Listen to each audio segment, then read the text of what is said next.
Hey everybody, Chris here, U-Joint Off-Road, North Carolina. A few weeks ago, I remember that I've never did a video on this van. I never did like an intro video. I have posted about it on our social media pages, but I have not done any type of video as to where we are yet on this build. So this is what I've been calling the Turd van, and it got that name just because it was kind of a crappy van. Bought it off a band that toured out of West Asheville.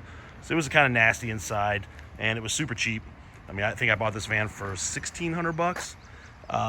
Transmission blew up on the way home.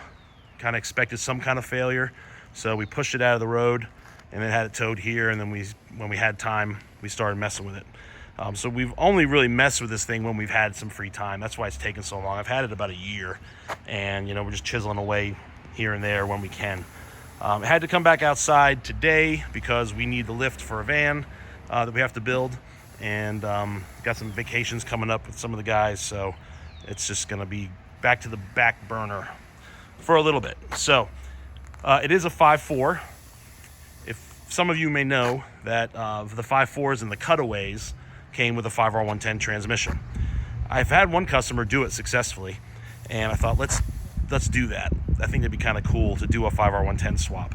I tried this in the past with one of my personal vans, but it was really difficult to find a cutaway chassis that hadn't already been hacked up. A lot of times when these vans get parted out, the scrap yards will just cut the wiring harnesses. They don't care. They'll pull the transmission. They're just used to R&R and parts through regular fix-it shops.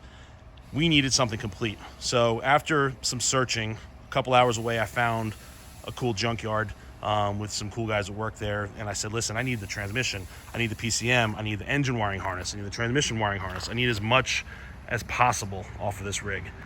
The only mistake we made there was the donor was a 2012. This is a 2007. So we've had quite a bit of wiring head scratching to get this thing going. So we've got it cranked. Put a lot of hours into making everything jive, and it's going okay, but it's still not running. So we've got some security issues with the PCM that we are currently researching. Another reason to build this van was to relaunch our 8-inch kit. Whenever I take my other vans in the woods, like the flatbed or my silver van, which I don't do often, I'm always worried about scratching it and damaging the body. So I wanted a van that we could take out, beat on, take it out with the kids and have fun and not worry about the body. Like, it's gonna get body damage. That's why I don't care the condition it's in. I'm not worried about the paint. I'm not worried about the dents and the dings. It's gonna get worse. So I think that's gonna be cool to take our stuff out and beat on it and have fun. Future plans are to pull all the glass. We've got a bunch of seats on order that are coming from PRP Seats. We've custom ordered some seats that should be here in a couple weeks.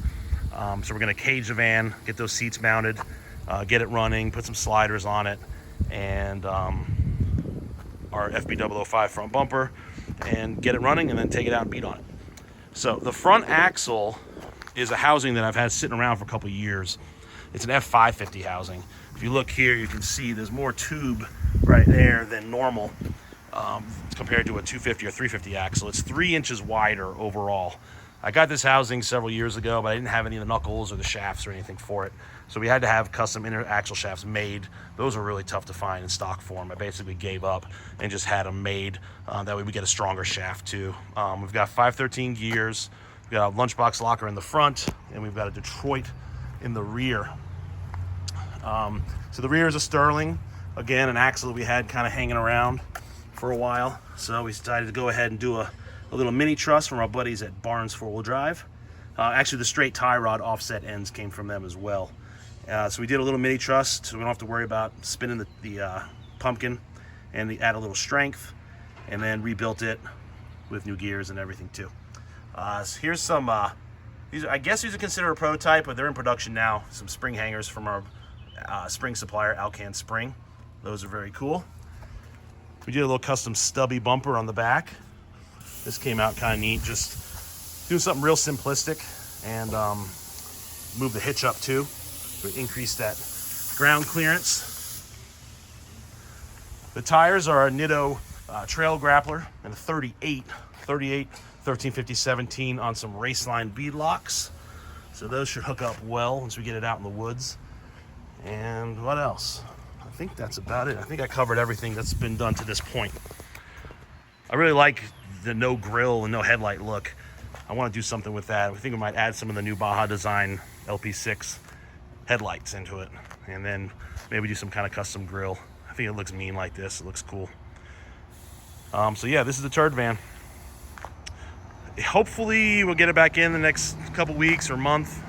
We'll see how summer goes. We're super busy, and it's hard to dedicate shop time to projects like this because this is a money taker, not a money maker. But I think once it's done, it's gonna be cool. Hopefully we get it done by the fall and we can take it out. We've got some tentative plans to go out and beat on this thing in the woods. I might just wait till the fall. Another thing I'm gonna do, which I think is gonna be cool, is we're gonna delete the rear doors. So once these doors are off, you'll just see the spare tire and like a cooler and the roll cage. So I think that's gonna be kind of neat and a bit menacing going down the road. We got some heavy duty thick wall drive shafts from our buddies at Carolina Driveline. A fully custom 3-inch exhaust that we made in-house to get this 5.4 sounding good. Right now we don't have a tailpipe on it. We're just terminated right there at the back of the muffler. So we'll see how it sounds, but we're definitely gonna want to run a tailpipe. I don't want all those fumes coming up in the van with the kids in it.